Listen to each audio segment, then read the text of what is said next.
Muy buenas noches a todos. Gracias a Dios que estamos aquí y pues vamos a hacer una oración. Padre, te damos gracias por lo bueno que eres y la oportunidad que nos das de estar aquí. Queremos pedirte, Señor, que nos ayudes, oh Dios, a estudiar juntos tu palabra, a considerar, Señor, tus caminos, Señor, que son más altos que los nuestros, tus pensamientos que son más altos que los nuestros. Te honramos, Señor, y te doy gracias por cada uno de mis hermanos que están aquí.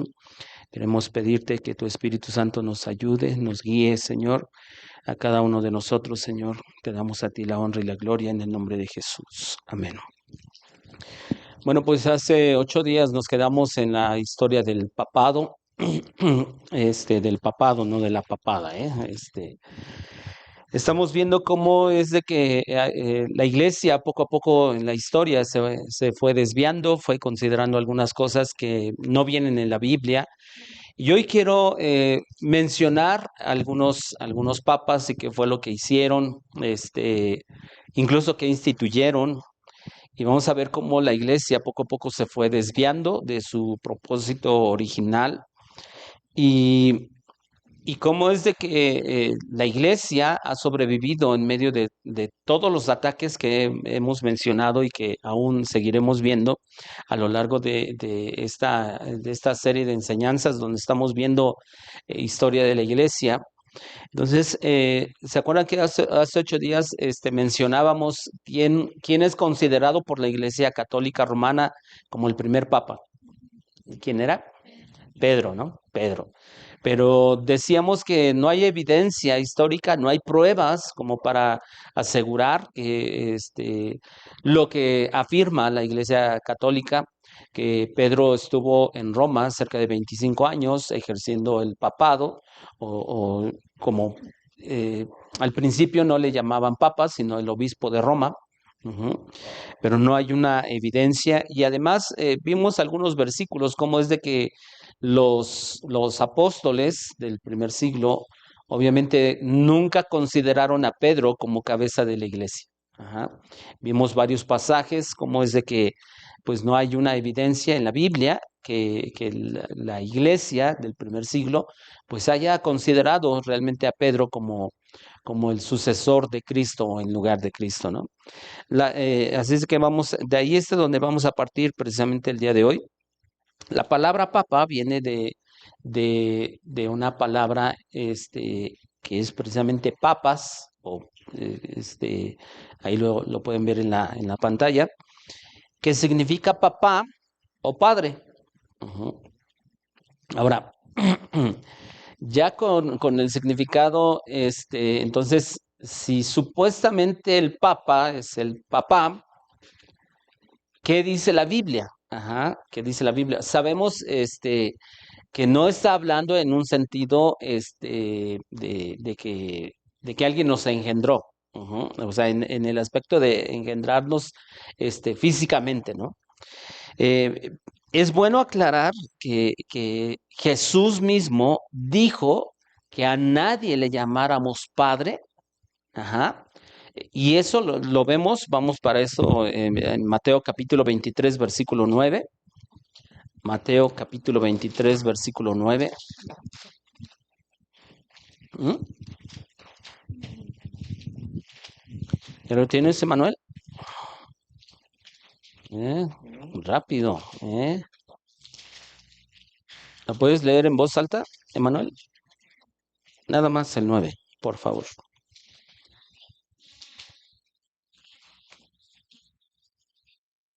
Dios que está en el cielo. Ujú. Es tajante, ¿no? O sea, ni siquiera necesitaríamos hacer un gran análisis del versículo, porque dice incluso en la versión que es Dios habla hoy, la que tienes, sí, la traducción en lenguaje actual, claramente dice, a nadie llamen papá. Ujú. Y pues qué casualidad de que el significado de la palabra papa es papá, y pues ya desde ahí, pues como que ya algo no cuadra, ¿no?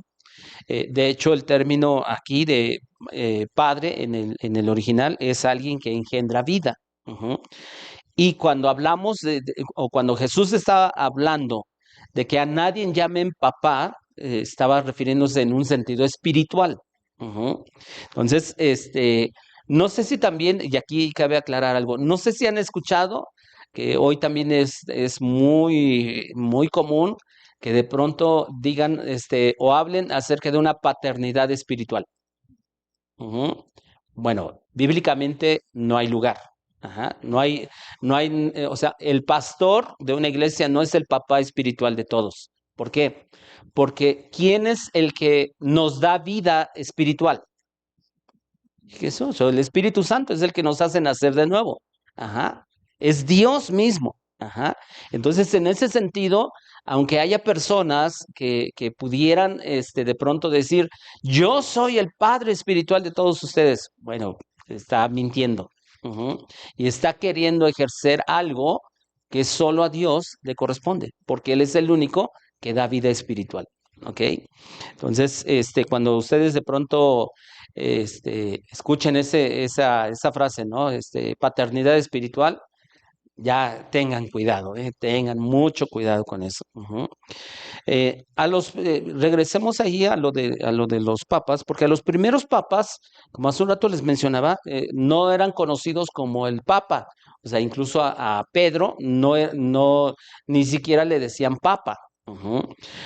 Nada más eran considerados como los obispos de Roma, y la primera vez que se consideró al obispo de Roma como papa fue cuando un papa llamado Ciricio, que fue del 384 al 399, esa vez fue la primera vez que se usó el término papa. Ujú. Ya la iglesia le empezó a llamar así. No voy a ir cada uno de los papas, qué fue lo que hizo, porque son más de 200. Entonces imagínense, y algunos de ellos pues prácticamente no tuvo ninguna trascendencia, pero me eché un clavado a leer en diferentes lados para ver qué fue lo que hicieron. Ujú.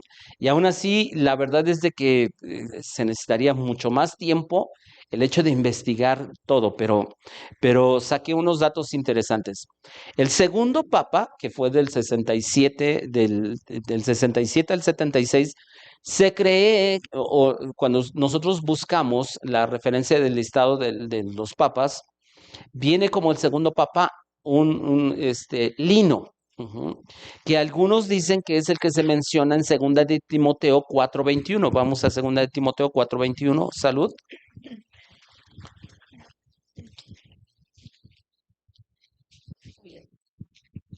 A Mariel, no, a Stacy, sí. Manas, sí, por favor. Segunda de Timoteo 4:21. Ah, está muy rápido, Emanuel, ¿no?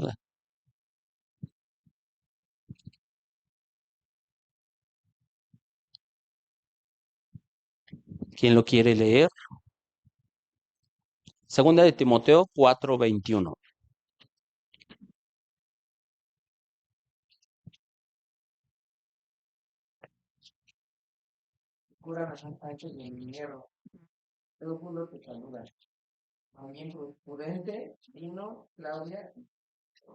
Ujú. Lino. Ujú.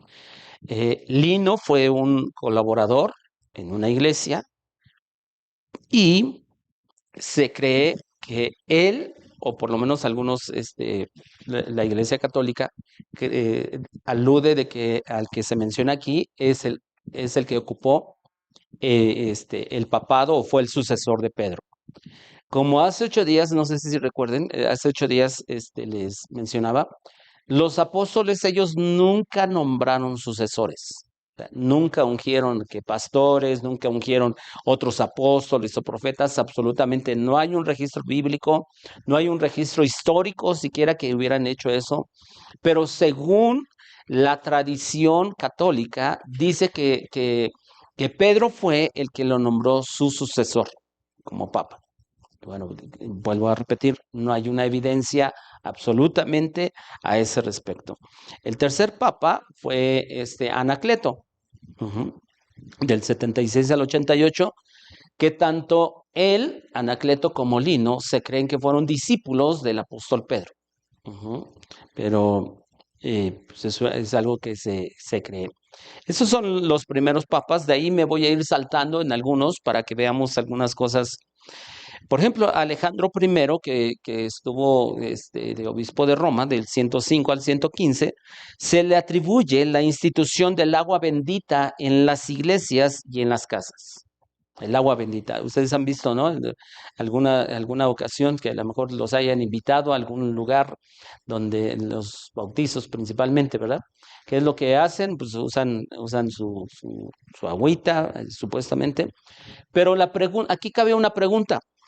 ¿En qué parte de la Biblia encontramos a Jesús o a los discípulos usando agua para bendecir? No hay. No hay un argumento bíblico, no hay un versículo que sustente el uso del agua bendita, ni para bendecir ni para purificar, porque se supone que esos son los dos propósitos de que usen agua bendita. Entonces, pues rápido uno puede pues, deshacer ese argumento, ¿no? O sea, no existe. Ujú.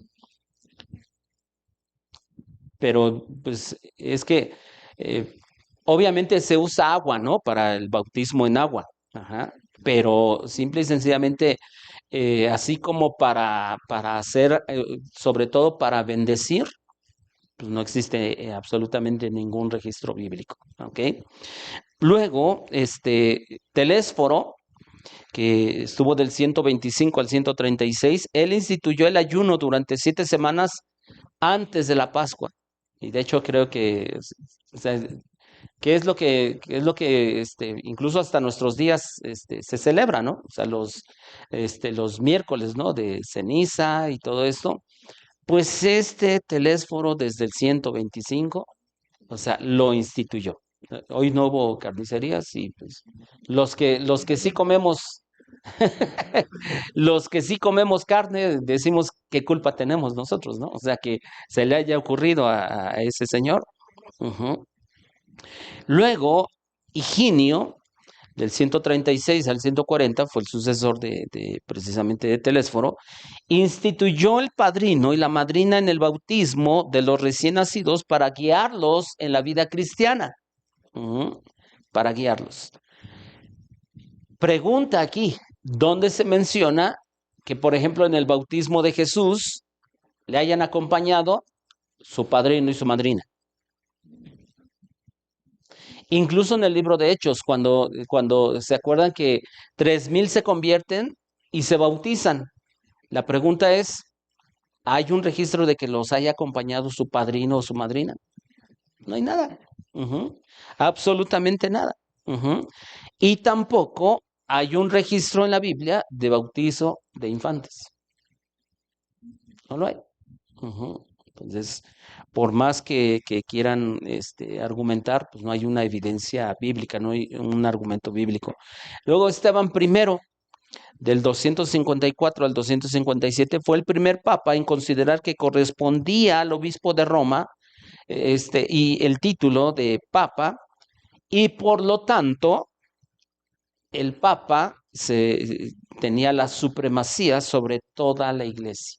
O sea, como quien dice, llegó a ser considerado como el líder de todas las iglesias al que todos le debían de rendir honores. Y vuelvo a repetir, y lo vimos en diferentes pasajes en Hechos, no hay una evidencia en el cual algún apóstol en específico haya sido el líder de todas las iglesias del primer siglo. Ujú. No hay una evidencia. Luego viene Ciricio, para nombrecitos, ¿verdad? Pero Ciricio, del 384 al 399, el primero después de Pedro, según la Iglesia Católica, que adoptó el título de Papa. Apoyó la necesidad del celibato para sacerdotes y diáconos. ¿Sí saben qué es el celibato? ¿No? Ajá, o sea, que no se pueden casar. Ujú, ese es el celibato. Pero una pregunta, ¿dónde dice la Biblia que los que sirven a Dios no se deben de casar? Y apoya que Pedro fue, bueno, fue arrestado. Ujú, Pedro era casado. Ujú. Bueno, probablemente para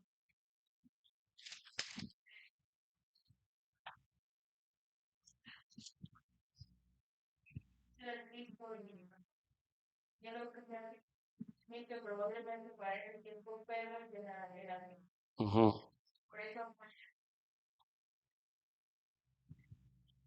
ella no tenía que pasar porque me dijo, ujú. Sí, exactamente. Pero revisemos, por ejemplo, los requisitos de los obispos. Primera de Timoteo, capítulo 3.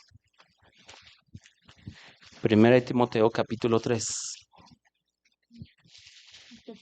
¿Ya lo tienen?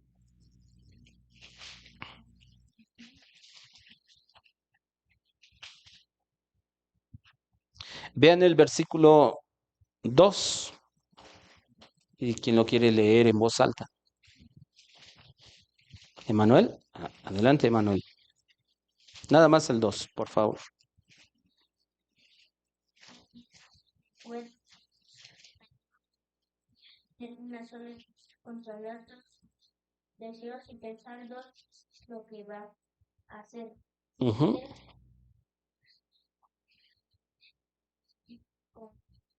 En su hogar a los visitantes y saber enseñar.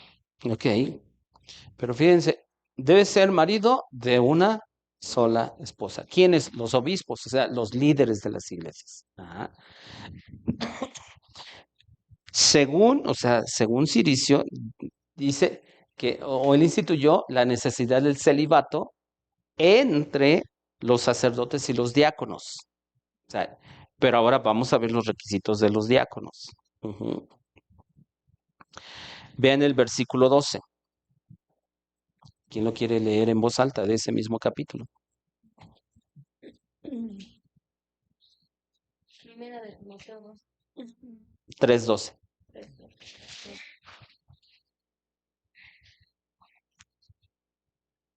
Ujú. Los diáconos deben ser maridos de una sola mujer, o sea, y que tengan a sus hijos en sujeción y todo. Entonces, ¿de dónde sacaron? Si la Biblia establece claramente que debían de ser, o sea, casados. Ujú. Sí, el diácono, de hecho la palabra diácono, en el original tiene que, se traduce como un servidor, pero en cuanto a trabajo físico. Ujú, ajá. El otro me dijiste, el obispo. Ajá. La palabra obispo o anciano son términos intercambiables para la función del pastor. Ujú. En ocasiones, en algunas partes de la Biblia, se usa la palabra obispo, en otras partes se usa la palabra anciano, pero se refiere a la función pastoral. Ujú. El diácono principalmente su labor tiene que ver con trabajo físico. Ujú. Por ejemplo, dentro de la iglesia, obviamente. Ujú. Eh, por ejemplo, un ejemplo de lo de los diáconos es en Hechos, creo que es el capítulo 7, donde tienen que nombrar diáconos para que estén sirviendo a las mesas. Ajá. ¿Ok?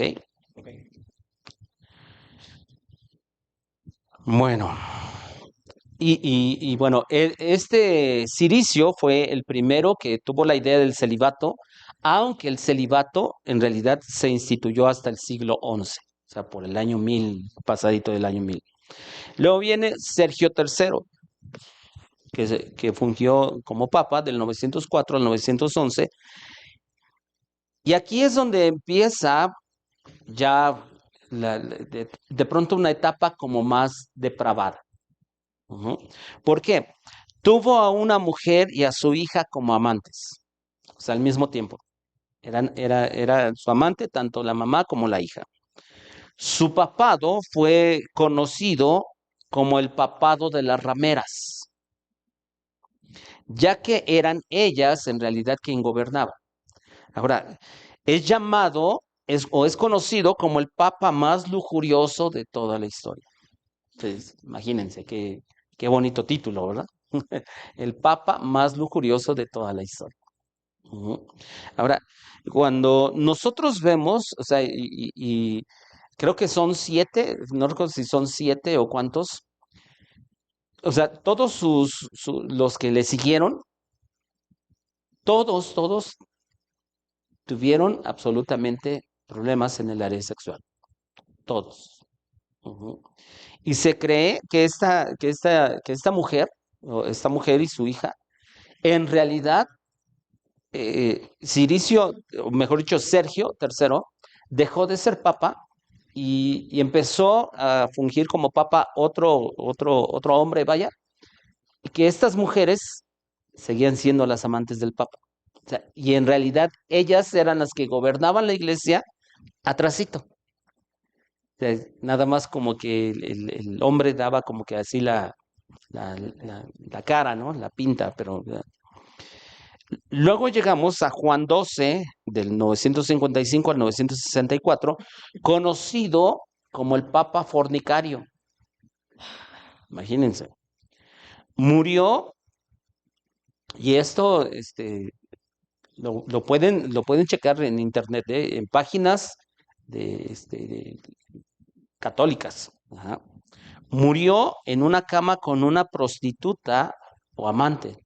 Ujú. Según una versión, murió de un martillazo propinado por el marido de la mujer. Ujú. Pues imagínense, qué buenos ejemplos, ¿no? Qué buenos líderes. Luego viene Inocencio III, que de Inocencio no tenía mucho. De 1198 a 1216 proclamó que todos los monarcas debían someterse al pontífice por ser el vicario de Cristo. Ujú. Han escuchado esa frase, ¿no? Seguramente, el Papa que es el vicario de Cristo. Bueno, la palabra vicario viene de una palabra en latín que es vicarius, que significa en lugar de. Ujú, en lugar de. En otras palabras, o sea, ¿a quién? Ajá, en lugar de Cristo. Imagínense. Ese título ya, Vicario de Cristo sería ujú, lugar de Cristo. en lugar de Cristo. Ujú, imagínense. Según la Iglesia Católica Romana, el Papa es el vicario de Cristo, por lo cual el Papa es la cabeza de la Iglesia. ¿Pero eso concuerda con lo que dice la Biblia? No, vamos a ver precisamente Efesios capítulo 4, versículo 14. Efesios 4, 14.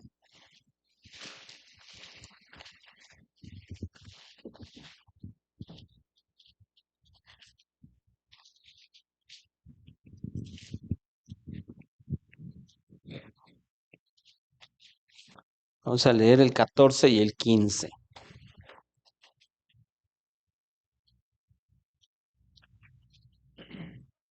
¿Quién lo lee? Así ya no seremos niños zarandeados por las olas y llevados de aquí para allá por todo viento de enseñanza y por la astucia y las artimañas de quienes emplean métodos engañosos. Más bien, al vivir la verdad con amor, creceremos hasta ser en todo como aquel que es la cabeza, es decir, Cristo. ¿Quién es la cabeza? Cristo. O sea, y eso, o sea, es para siempre. O sea, Él es la cabeza de la iglesia. Vamos un poquito más adelante, Efesios 5:23. 5:23. ¿Lo tienes, Stay? ¿Lo puedes leer? Porque María es cabeza de la mujer, así como Cristo es cabeza de la iglesia, la cual es su cuerpo y él es su salvador. Cristo es cabeza de la iglesia. No hay otra cabeza. Si hubieran dos cabezas, la iglesia sería un fenómeno. Ujú, pero no.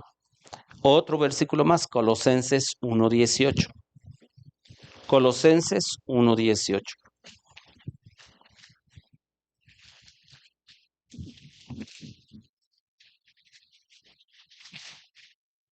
Sí, Colosenses 1:18. ¿Quién lo puede leer? Y es la cabeza del cuerpo que es la iglesia, el que es el principio, el primogénito de entre los muertos, para que en todo tenga la preeminencia. Así es. ¿Quién es la cabeza? Cristo. Y bueno, por lo menos 3 versículos ahorita leímos y eso absolutamente nadie lo puede quitar, nadie puede realmente ocupar ese lugar, sino solo Cristo. Ujú. Ahora, como se asume que el Papa es el vicario de Cristo, está en lugar de Cristo, si el Papa está en lugar de Cristo, implica que entonces el Papa es el sumo sacerdote de la iglesia. O sea, por consecuencia. Pero ¿qué dice la Biblia? Hebreos capítulo 7, versículos 23 al 27. Hebreos 7, 23 al 27.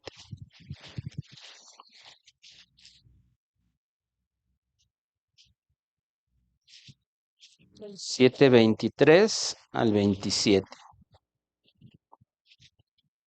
¿Quién lo lee? ¿Tú, Mariel? Al 27.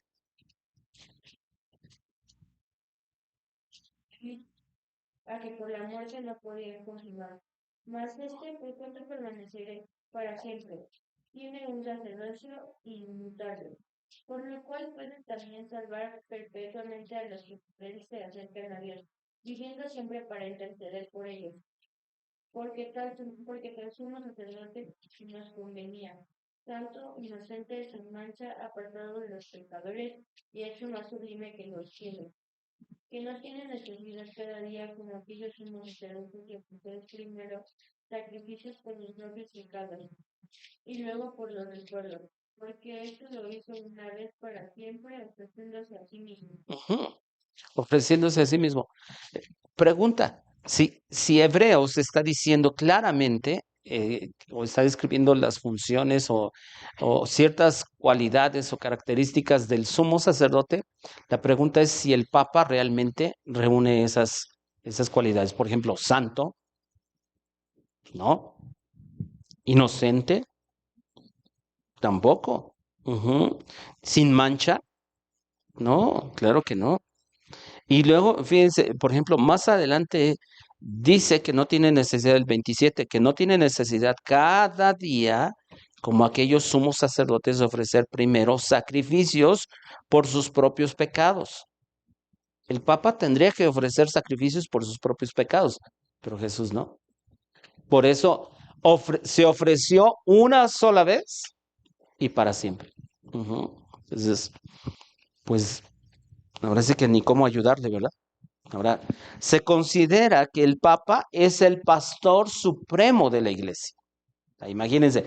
Por eso la importancia de entender ese significado vicario de Cristo, que está en lugar de Cristo. O sea, realmente es lo que dice la Biblia, que el Papa es el pastor supremo de la iglesia. Vamos a ver Primera de Pedro, adelantito de Hebreos, Primera de Pedro 5:4.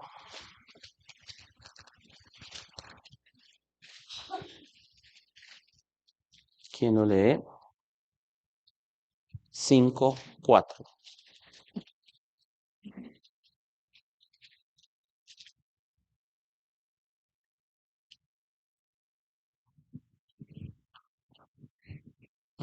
El príncipe de los pastores, ¿quién es? Jesús. Cristo. Cristo es el príncipe de los pastores. Entonces, no hay manera, o sea, la Biblia no da lugar como para que el Papa supuestamente sea el pastor principal de toda la iglesia. Es más, por ejemplo, cuando nosotros leemos Juan 10, donde Jesús habla de que Él es el buen pastor, ¿no? Y el buen pastor su vida da por las ovejas. O sea, si supuestamente el Papa es el vicario de Cristo y es el pastor principal de toda la iglesia, pues habría que crucificarlo, ¿no?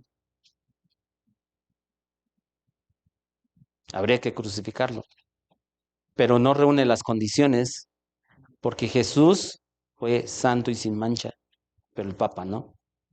O sea, con Inocencio III, se decretó el dogma de la transubstanciación. No sé si han escuchado ese término, la transubstanciación. Ese término, o sea, la transubstanciación, consiste supuestamente, o sea, ¿se acuerdan que nosotros celebramos la Cena del Señor? Que es el pan y el vino, ¿no? Ujú. Bueno, pues la Iglesia Católica, ellos creen que cuando nosotros participamos, o bueno, ellos le llaman de una manera diferente, pero que cuando ellos participan precisamente de la comunión, eso literalmente el pan se convierte en el cuerpo de Cristo y el vino o el jugo de uva se convierte en la sangre de Cristo. Ujú. De hecho, hay un famoso apologista católico, él era cristiano, y el año pasado, año y medio, algo así, se convirtió al catolicismo, supuestamente porque él presenció los milagros eucarísticos, que tenía que ver con que precisamente una de las cosas es de que él vio cómo se convertía en ese momento el pan en el cuerpo de Cristo. Entonces, la pregunta es, ¿eso es lo que realmente dice la Biblia? No hay lugar, no hay lugar. Pero ellos supuestamente, porque vamos a Juan capítulo 6, versículos 54 y 55, pero ellos supuestamente de ese versículo, o de esta parte de la Biblia, ellos dicen, es que Jesús mismo lo dijo. Ujú. Juan 6, 54 y 55. ¿Tienes, Emanuel? ¿Quieres leer? Ujú.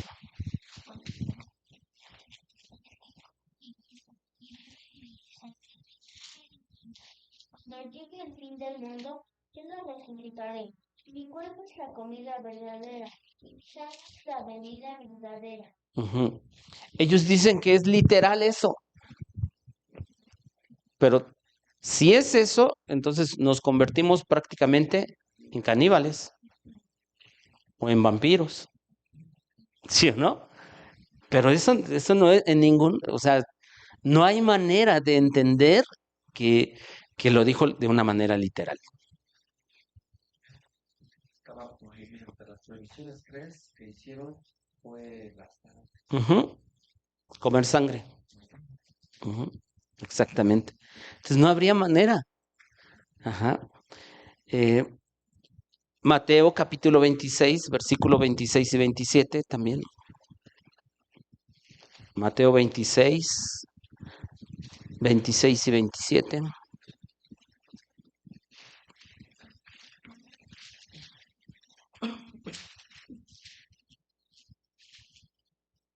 Mientras comía, Jesús tomó pan y habiéndolo bendecido, lo partió y dándoselo a los discípulos dijo, tomad, comed, esto es mi cuerpo. Y tomando una copa y habiendo dado gracias, se la dio diciendo, bebed todos de ella. Ujú. Aquí no dice que Jesús se cortó un cacho de brazo y se los dio, o que se sacó sangre y se los dio.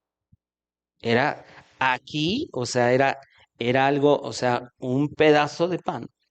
Ajá. Y era en la copa, o sea, vino realmente.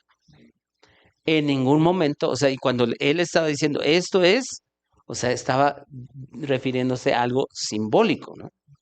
Ajá. Con lo que iba a empezar, o sea, él estaba diciendo, yo voy a dar mi vida y cuando yo realmente muera, va a comenzar un nuevo pacto. Ujú. Pero en ningún momento él dijo, bueno, me tienen o me tengo que cortar un pedazo de brazo o de cachete. Ajá. O sea, no, no es así. Ujú. Luego, avancemos un poquito. Bonifacio VIII, de 1294 a 1303, tuvo fama de pederasta. Imagínense. Llegó a afirmar que tener sexo con infantes no era tan malo como parecía. Imagínense la depravación.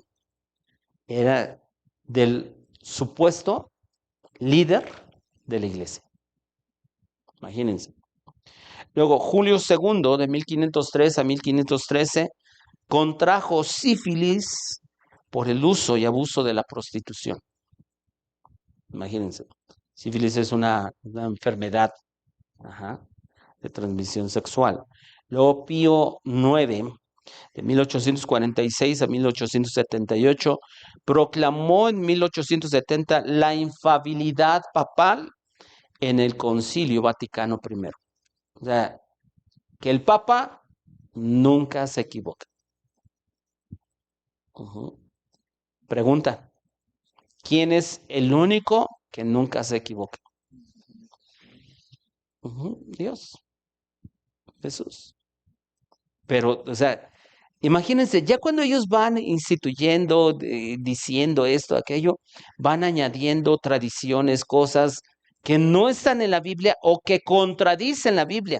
Ese es un grave problema. Claro. Porque la atención era ¿para quién? Para ellos. Y acuérdense, un evangelio que está centrado en el hombre no es evangelio. El evangelio está centrado en Dios. ¿Se acuerdan que hay una frase que se las he dicho varias veces? El evangelio, o sea, cuando nosotros recibimos la salvación, somos los beneficiarios de la salvación. Pero la salvación en realidad es para darle gloria a Dios. Cualquier cosa que nosotros hacemos, cualquier cosa que nosotros recibimos, siempre es para la gloria de Dios. Somos los beneficiarios, pero incluso somos el objeto del amor, pero no somos la causa del amor de Dios. O sea, porque, por ejemplo, vemos en Isaías de pronto versículos en el cual Dios, hablándole al pueblo de Israel, dice, yo te perdono por amor de mí mismo. O sea, todo lo que Dios hace es para su gloria, aunque el beneficiario es el hombre. Y el evangelio está centrado siempre en Dios, no en el hombre. El hombre ciertamente recibe la salvación, pero es para la gloria de Dios. Vamos un poquito más adelante. Es bueno mencionar que aunque la Iglesia Católica Romana niega haber prohibido la lectura de la Biblia en lenguas vernáculas, y no sé si entendemos esa palabra, vernáculo, pero quiere decir en el lenguaje propio de una nación o de una región. Ajá. La Iglesia Católica hubo un tiempo en el que prohibió, y anoche estuve checando algunos en páginas obviamente católicas, algunos de sus argumentos, y ellos decían, o sea, dentro de los argumentos es de que si la Iglesia Católica como que más que prohibir, como que restringió el hecho de que no todos tuvieran acceso a las escrituras debido a las falsas enseñanzas. Es el argumento que ellos ponen, pero en realidad prohibieron la lectura de la Biblia. Nada más que esa postura contradice claramente lo que Jesús dijo. Juan 5:39. Juan 5:39.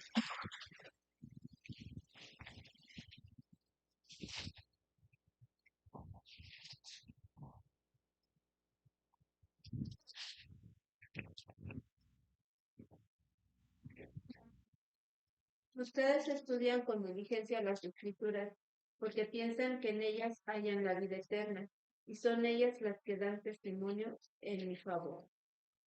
¿Qué es lo que dijo Jesús? ¿No lean las escrituras? No, al contrario, dijo, escudriñen. ¿Y qué es escudriñar? Investigar. Por eso es por lo que una y otra vez yo siempre les diré, vayamos más adelante de solo leer. Leer, cualquiera puede leer, pero hay que investigar. La Biblia no se lee solamente, se escudriña, o sea, se investiga. ¿Por qué dice esto? O sea, ¿cómo entender lo que yo estoy leyendo? De pronto, a lo mejor si estoy leyendo acerca del tema de la gracia, O sea, ¿cómo entender el tema de la gracia a todo lo largo de la escritura? Ujú. Y eso es investigar. ¿Y qué significa en el original? ¿Tiene el mismo significado o qué luz me trae el Antiguo Testamento? O sea, hay en ocasiones que una misma palabra en castellano significa o se usa 4 o 5 palabras diferentes en hebreo o en griego. Ujú. Entonces, eso es escudriñar. Ajá. ¿Por qué hay tanta falsa enseñanza en nuestros días?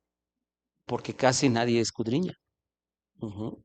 Pero si escudriñamos, difícilmente, o sea, cuando el que escudriña difícilmente va a ser engañado. Y cuando alguien de pronto saque una nueva revelación, el que escudriña dice, no, no es cierto, eso no es cierto.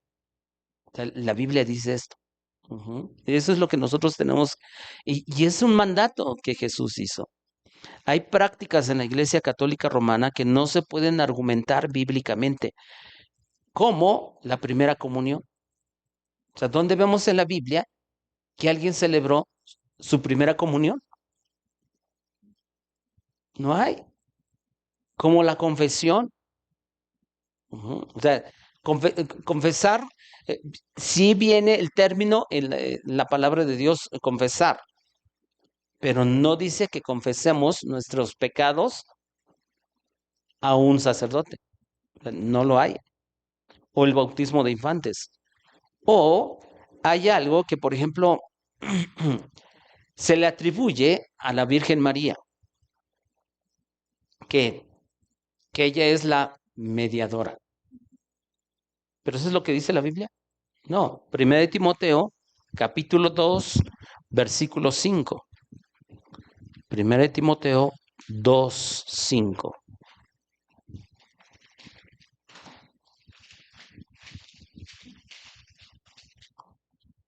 ¿Tienes, Emanuel? ¿Quieres leer? Ujú,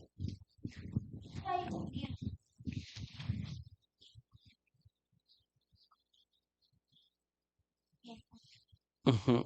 Ahí dice ponernos en paz. Pero la versión 60 dice un solo mediador. Solo mediador. Mediador entre Dios y los hombres. Hay uno solo. Y si nosotros meditamos un poquito, la Biblia muchas veces es tajante. Aquí Pablo está diciendo, solo hay uno. Eso ya excluye a todos los demás, ¿cierto? Jesús dijo, yo soy el camino, yo soy la verdad y yo soy la vida. Eso hace que Él sea exclusivo.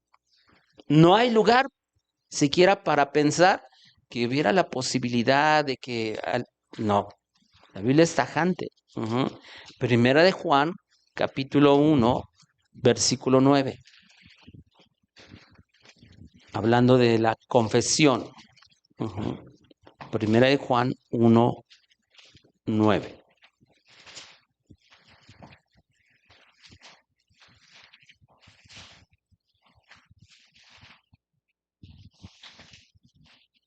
¿Quién lo lee? Si confesamos nuestros pecados, Él es fiel y justo para perdonar nuestros pecados y limpiarnos de toda maldad. Si confesamos nuestros pecados, ¿pero a quién? A Dios. Ujú. A Dios.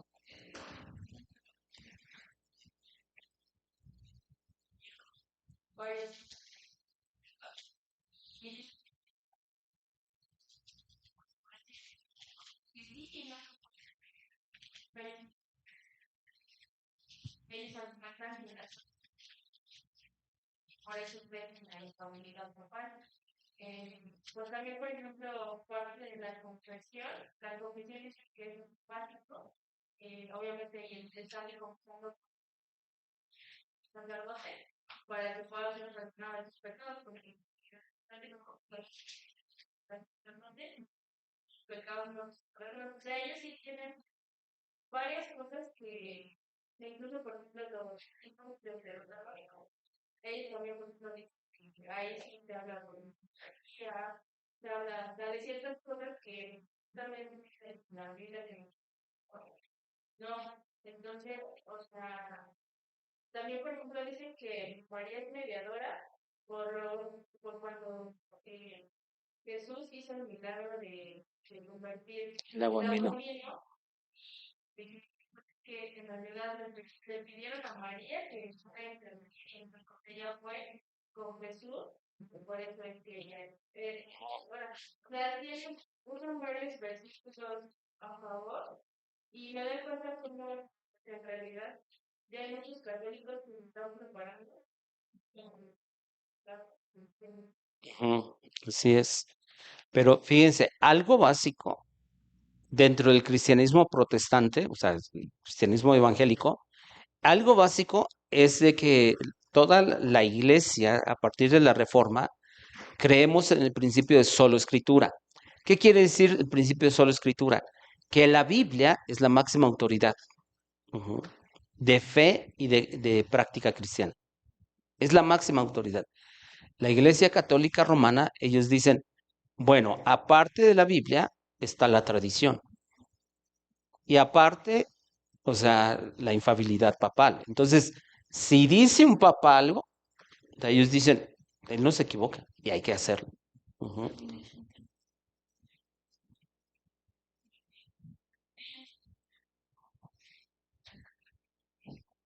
ujú, así es. Y nada más, ¿por qué? Porque alguno de sus papas lo dijo. O sea, es por eso principio de sola escritura, ¿se acuerdan cuando dimos acerca de las 5 solas?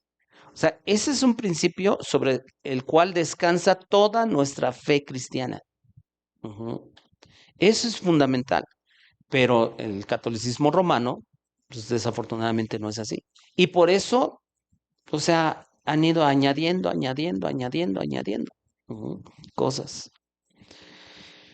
Desde el siglo XV se le llama a la Virgen María como corredentora. Ujú, o sea, ¿qué quiere decir corredentora? Que participa igual en la cuestión de la redención. Además, se le considera mediadora debido a su intercesión maternal, que precisamente era lo que mencionaba Sabdi. Supuestamente, esa intercesión es menor a Cristo, pero superior a cualquier santo. O sea, si tú puedes referirte a la Virgen, que, ok, va a interceder, pero no al nivel de Cristo, no con la autoridad de Cristo, pero tiene mayor autoridad que los santos. O sea, bueno, el principio de sola escritura pues, nos dice que no es así, ¿no? Porque igual vamos a Romanos capítulo 8, versículo 34.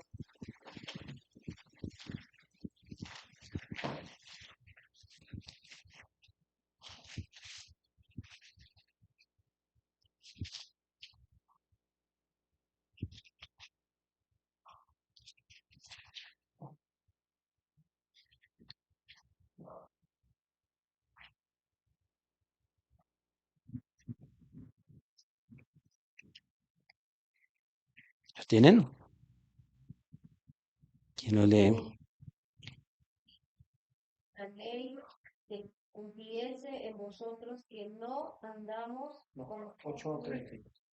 Ujú, 8:34. Ujú. ¿Quién condenará? Cristo Jesús es el que murió e incluso resucitó y está a la derecha de Dios e intercede por nosotros. ¿Quién intercede? Cristo. Ahí no hay lugar para que alguien más esté intercediendo, ¿no? Luego, Hebreos 7, 22 al 25. Creo que hace un rato lo leímos, pero volvamos a leerlo. Hebreos 7, 22 al 25. Dice el último versículo que vamos a leer, el último pasaje que vamos a leer el día de hoy.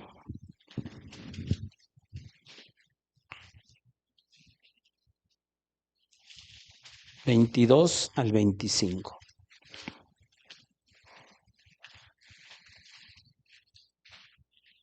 ¿Tienes este ahí? ¿Qué puedes leer?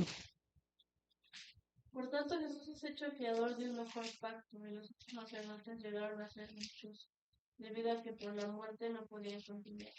Mas por cuanto permanece para siempre, tiene un sacerdocio inmutable, por lo cual puede también salvar perpetuamente a los que por él se acercan a Dios, viviendo siempre para interceder por él. Viviendo siempre para interceder por ellos. Y Él es el único. Ujú. No hay lugar para alguien más. Ajá. No hay ningún versículo bíblico que diga que María intercede por los creyentes, ni que sea corredentora. Ujú. Viva, porque ellos murieron, ya no pueden. Ujú.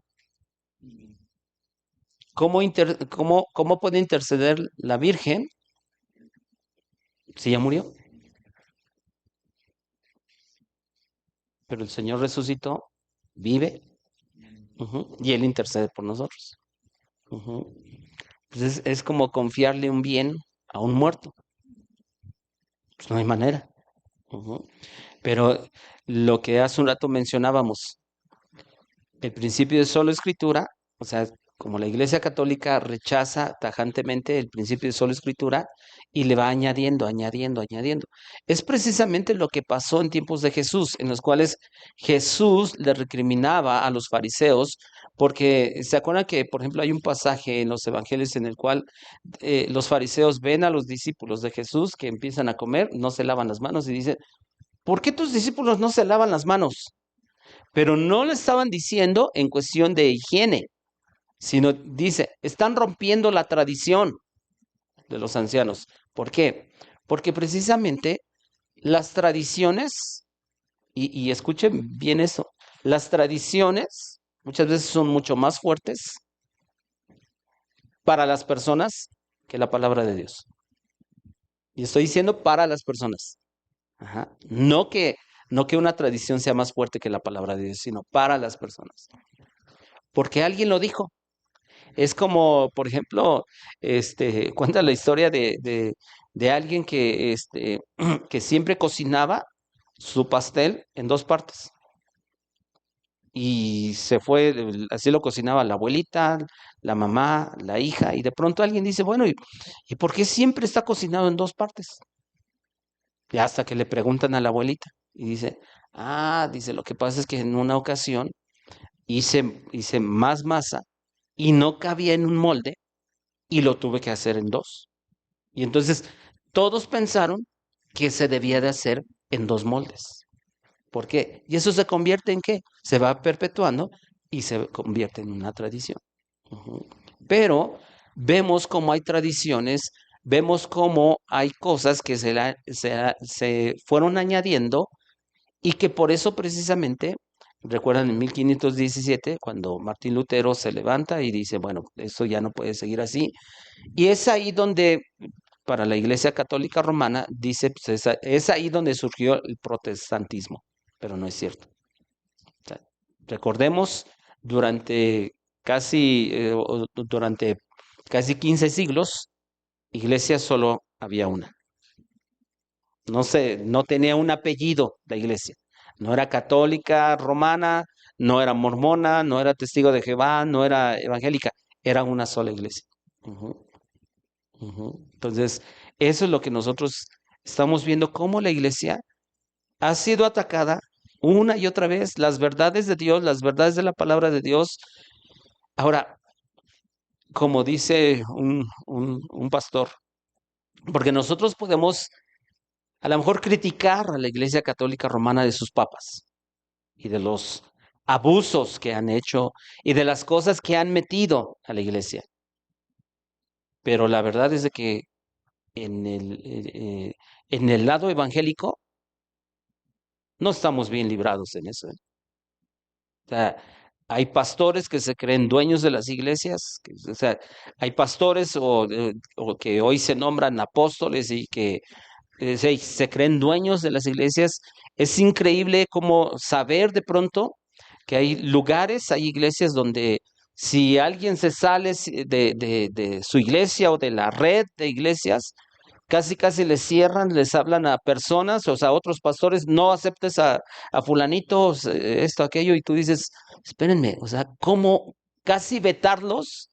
y les prohíben así, tú eres mi amigo y ¿sabes qué? No recibas allá a fulano. Entonces, ¿qué pasó aquí?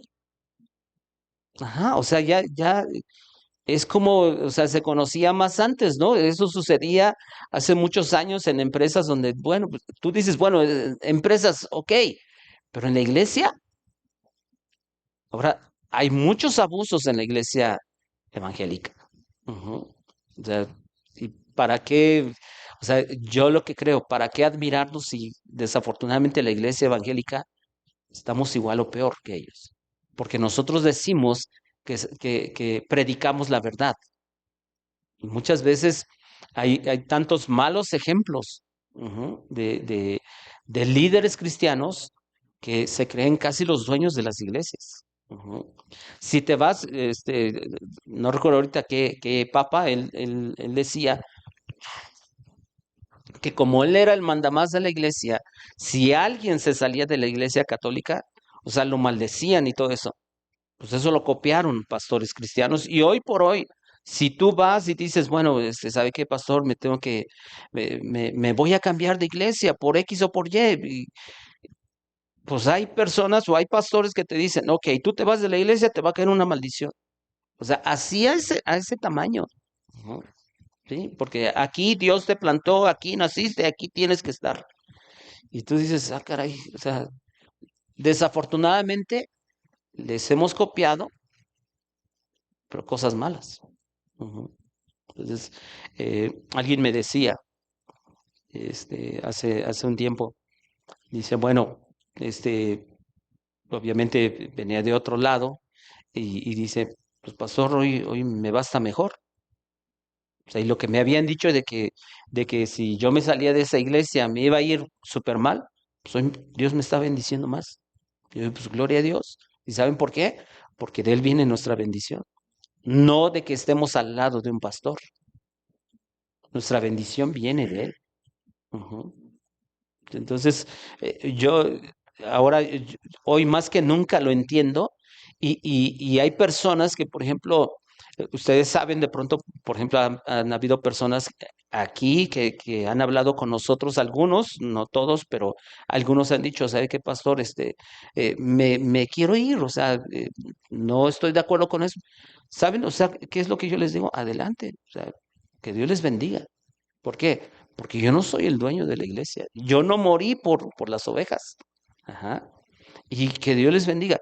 Y a veces con el tiempo, hay personas que han regresado. Pues qué bendición, ¿no? Pero cuando imagínate que va una oveja y de pronto, pues voy a hablar con el pastor y a lo mejor la oveja va toda tímida, ¿no? Toda con miedo. ¿Y qué tal si me dice que es aquello? Pues yo no soy el dueño de las ovejas. O sea, es el Señor el que murió por ellos. Y claro, Él es el dueño de la iglesia. Ujú. Entonces, nosotros como pastores solamente somos administradores. Es lo que dice 1 Corintios 3. Somos administradores. Ajá. Entonces, esto, yo no sé, yo espero que de verdad nosotros veamos, o sea, varias cosas como se fueron metiendo, se fue infiltrando en la iglesia. Y más adelante que nosotros estemos viendo cómo hay, sobre todo en los últimos 50, 70 años, se han metido tanta falsa doctrina en la iglesia cristiana, que aquí yo como les decía, hay papas en la iglesia cristiana, aunque no se reconozcan ni nada de eso, pero su comportamiento es como si fueran papas, o sea, se creen dueños de las iglesias. ¿Y cómo es de que han metido cada cosa a la iglesia? Que hoy es, o sea, cuando uno piensa que ya no va a haber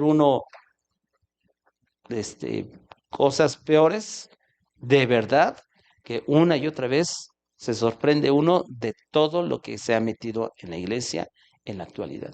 De verdad que Dios nos ayude. Ujú. Que Dios nos ayude. Pues vamos a dar gracias. Amén. Padre, gracias, Señor, por lo bueno que eres y por esta oportunidad que tú nos das de poder estudiar juntos tu palabra. Ayúdanos, oh Dios, como creyentes, Señor, a estar firmes, Señor, reconociendo, oh Dios, de que tú nos guías y de que tu Espíritu Santo nos guía, Señor, a través de lo que dice tu palabra, Señor. Tu palabra es verdad. Tu palabra es verdad, Señor. Permítenos afianzarnos cada día más en tu palabra. Señor, no es, oh Dios, por llenarnos solamente de información, nuestra mente de información, de conocimiento, sino que queremos, oh Dios, cada día conocerte más, proclamarte mejor, conocerte mejor, Señor. De eso se trata, Señor. Ayúdanos, Dios, porque hoy por hoy abunda tanto engaño, Señor, y tu palabra ya nos los había dicho. Así es de que permítenos estar firmes, parados en la verdad, y que cada día, oh Dios, crezcamos en la gracia y en el conocimiento tuyo, para honra y gloria de nuestro Padre. Amén. Pues que Dios les bendiga a todos.